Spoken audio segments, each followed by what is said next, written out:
total export revenues came from oil and natural gas sales. But the collapse in the oil price is putting a threat to the country's oil booming days. The country is said to be heading towards an economic meltdown. Giving his speech at his end-of-year news conference last week, President Vladimir Putin indicated that Russians may have to face austerity. Well, joining us from our Pretoria studios is Petrakov Mikhail Ivanovich. He is the Russian ambassador to South Africa. Ambassador, thank you very much for joining us, and welcome to Morning Live. Thank you very much for inviting me. Now, considering President Putin's recent speech, Russia looking not so good on the economic front, are they considering alternative economic paths because of the price of oil? Let me first stress what our president said about the reasons for the present situation, which were created 30% by external factors, including sanctions. This is my first point. My second point is that we're taking it in our stride. Yes, the ruble fell and bounced. The oil prices fell and will definitely bounce back. Sanctions, they simply would not work. Look, just the other day, our American partners announced that they were lifting off sanctions off Cuba because they have not been working for the last 54 years. So why should they work on Russia? They won't. Russia will raise because the world economy continues to develop and will develop with it. And as you've rightly said, it will be an incentive for us to introduce new things into our economy, which up till now was very strongly linked to oil and gas. Yeah. As we were saying in Russia, we are sitting on an oil needle, and the present day situation is a good opportunity for us to introduce changes to our economy to make it more oriented towards industrial production. Yeah. The European Union basically declaring that it will continue with sanctions against Russia. This surely also having a devastating effect on the economy and does this shake the Russian government? No. First of all, sanctions work both ways, and they hurt not only us but also our European and to a lesser extent American partners. But this is a road to nowhere. We should cooperate and move forward because we are very close. We had a very big volume of trade with our European partners. Now we are just coming to our other traditional partners to replace what we were importing from Europe. This includes South Africa and also creates new opportunities for South African exporters. Okay, so it's really just trying to find alternatives. One of the biggest problems, and in his strongest foreign policy statement so far, your President Putin blamed the US of conspiring against Russia. Just talk to us about this and elaborate a bit more on this.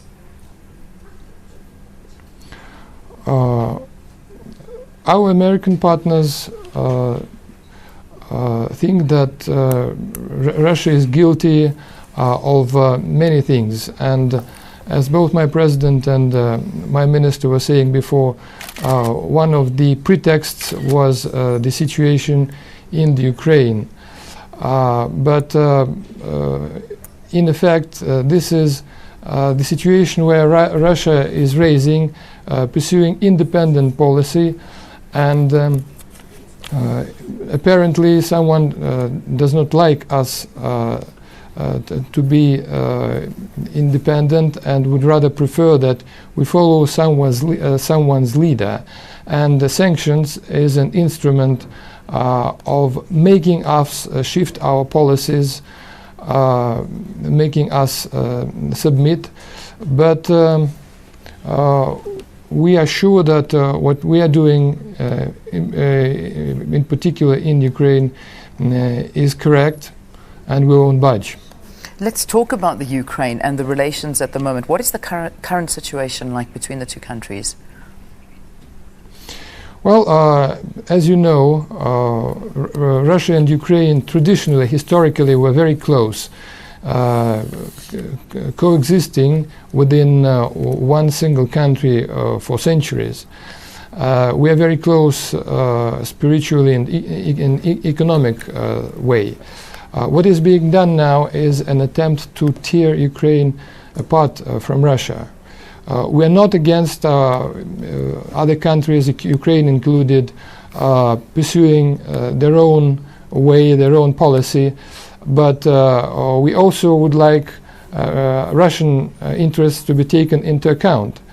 Late last year, coup d'etat took place in Ukraine, and further action resulted into an actual civil war in the southeast. We are in favor of peaceful resolution there, of Ukrainian government starting a national dialogue involving all political forces. For the time being, a lull in hostilities which were taking place in Ukraine before is a positive factor.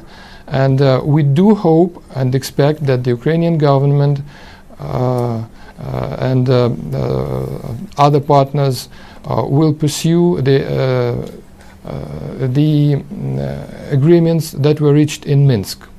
All right, just finally, let's just wrap up this interview and just sort of talk about the EU summit that was held in Brussels, where the resolution was that more sanctions on Russia may hurt the European economy even further. If this is the case, could we lead to another Greek scenario in Europe, but this time with Russia? In another, which scenario? Greece. What we saw happening to the Greek economy and just happening to the EU at the same time. Could we see this repeating with Russia? Greek scenario with Russia, no. We've got the experience of handling tough situations in 1998 and 2008. We've got reserves. We've got 8.4 trillion rubles in different governmental financial instruments and 419 billion US dollars gold reserves. And the government and our legislative authorities are working to ensure that the economy stayed and that all social obligations are fulfilled. So we shall overcome, and not just someday, but as our president said, within 2 years' time or even earlier. All right. Thank you very much, Ambassador, for talking to us here on the program. Thank you. This is the Russian ambassador to South Africa talking to us from our Pretoria studios, Petrakov Mikhail Ivanovich. Let's take